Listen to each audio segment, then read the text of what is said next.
Hello everyone, welcome. This is your own English class. I hope that you all will be well and ready for today's lesson. Today we are going to recite a poem that is The Violet. It's your chapter number 14 in English literature book. The poem is composed by Jane Taylor. Students, have you remembered something? That in nursery class you have recited a very famous line, that is Twinkle Twinkle Little Star. This poem is also composed by Jane Taylor. Okay, now let's recite the poem. After that I will explain the poem line by line. Okay, now let's recite. Down in a green shady bed, a modest violet grew. Its stalk was bent, it hung its head, as if to hide from view. And it was a lovely flower, its color bright and fair. It might have graced a rosy bower, instead of hiding there, yet there it was content to bloom, in modest tints arrayed, and there diffused a sweet perfume within the silent shade. Then let me to the valley go, this pretty flower to see, that I may also learn to grow in sweet humility.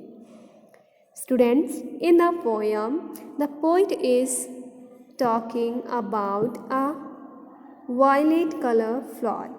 It is a modest flower that is grew in a shady well, down in a green. Dear students, okay, now let me explain the first stanza of the poem.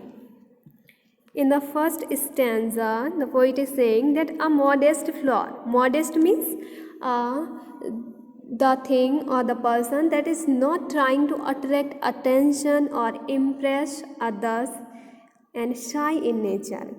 So the flower is modest, that is grew down in the green and shady bed. You can see that there are many trees in a row and the flower is growing in a green shady bed, and the flower is very modest. Modest, I have told you, जो कोई चीज़ ऐसी जो किसी को attract अपनी तरफ attract करने की कोशिश नहीं करती, इम्प्रेस करने की कोशिश नहीं करती है, साई होती है नेचर में. Its stalk was bent, it hung its head as if to hide from view. Though the flower is very beautiful. ये फ्लावर ना बहुत ज़्यादा सुंदर है, और इसकी जो स्टेम है, स्टॉक मीन्स स्टेम, इसकी जो स्टेम है वो बेंट है, मुड़ी हुई है, एंड इसका जो हेड कैसा है वो झुका हुआ है. As if to hide from view, ऐसा लग रहा है जैसे कि ये छिपने की कोशिश कर रहा है, ये अपने आप को छिपाने की कोशिश कर रहा है, अपना जो मॉडेस्टी है वो शो कर रहा है, किसी को इम्प्रेस करने की कोशिश नहीं कर रहा है.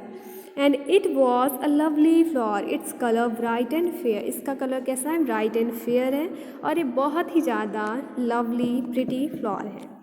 It might have graced a rosy bower instead of hiding there. Poet बोल रहे हैं कि इसको किसी भी rosy bower means a pleasant placed under the branches of tree. It might have graced a rosy bower. ये ऐसा लग रहा है जैसे कि इसे ग्रेस मिला हुआ है बहुत ही ज़्यादा रोजी बोर पे उगने का, इंस्टेड ऑफ हाइडिंग देयर, और बजाय इसके छिपने के ये बहुत ही ज़्यादा रोजी बोर में अपने आप को प्लीजेंट महसूस कर रहा है. Yet there it was content to bloom. लेकिन पता है आपको कि एक ऐसा है हैप्पी है, वहाँ पर भी ऐसा नहीं है कि ये किसी, जैसे कि फ्लावर्स की तमन्ना होती है कि वो किसी ग्रीन गार्डन में बहुत ही ज़्यादा फूलों के साथ वो रहें, लेकिन इस फ्लावर की ऐसी विश कोई भी नहीं है. एक कंटेंट है, ये सेटिस्फाइड है, हैप्पी है वहाँ भी जहाँ पर ये है, अपनी जगह पे खिला, जहाँ पर ये खिला हुआ है वो वहाँ पे खुश है. In modest tints arrayed and there diffused a sweet perfume within the silent shade, और ये साइलेंट जो शेड है उसमें क्या कर रहा है, अपनी परफ्यूम को डिफ्यूज कर रहा है, शो कर रहा है, प्रोड्यूस कर रहा है। Tint means a light shade of colour. Okay, tint means क्या होता है, light shade of colour within the silent shade. Then let me to the valley go, this pretty flower to see. The poet is saying that मुझे valley में जाने दो, this pretty flower to see, pretty flower को देखने के लिए। That I may also learn, the poet is also want to learn the humility, the modesty from the flower. वो क्यों जाना चाहते हैं वैली में? The poet want to go there because he want to learn the qualities of the flower. The poet is saying that I may also learn to grow in sweet humility, the quality of being humble, that is not thinking that you are better than other people. Okay, एक विनम्रता होने की quality हम सबको रखनी चाहिए, जैसे कि ये फ्लावर में जो बेंड किया हुआ है, झुका हुआ है, ओके, इस तरह से मॉडेस्ट होना चाहिए हम सबको भी, और हमें भी स्वीट ह्यूमिलिटी रखनी चाहिए लोगों के प्रति। So from the poem what you have learned?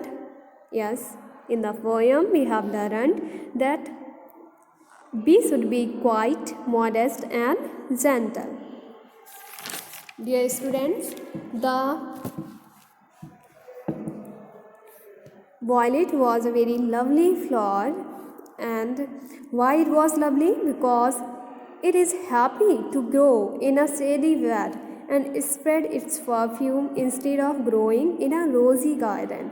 ये क्या है? खुश है, ये फ्लावर है, खुश है, क्योंकि ये जहाँ पर भी उगा है, देखिए किसी गार्डन में नहीं उगा है, फिर भी ये खुश है जहाँ पर भी है, क्योंकि उसे क्या करना है, उसे अपनी सुंदरता को दिखाना नहीं है, जहाँ पर भी है वो अपनी परफ्यूम को स्प्रेड कर रहा है और खुश है। तो हम भी जहाँ पर हैं, जैसे हैं, हमें खुश रहना चाहिए। ये फ्लावर हमें यही टीच कर रहा है। हालांकि हमें अपनी सिचुएशंस को बदलने के लिए मेहनत भी करनी चाहिए। Hard work is the key of success. ये हार्ड वर्क क्या है? सफलता की चाबी है। तो हमें हार्ड वर्क करना चाहिए, but we have to satisfied ourselves. हमें खुद में सेटिस्फाइड रहना चाहिए, दूसरों के प्रति, दूसरों की चीज़ें देख के हमें खुद को जेलस फील नहीं करना चाहिए और अनहैप्पी नहीं होना चाहिए। हमें हमेशा ये सोचना चाहिए कि जो हमारे पास है, हो सकता है किसी दूसरे के पास वो भी ना हो। Okay, so this is your poem the violet. I hope that you have understood the poem. Thank you and have a great day.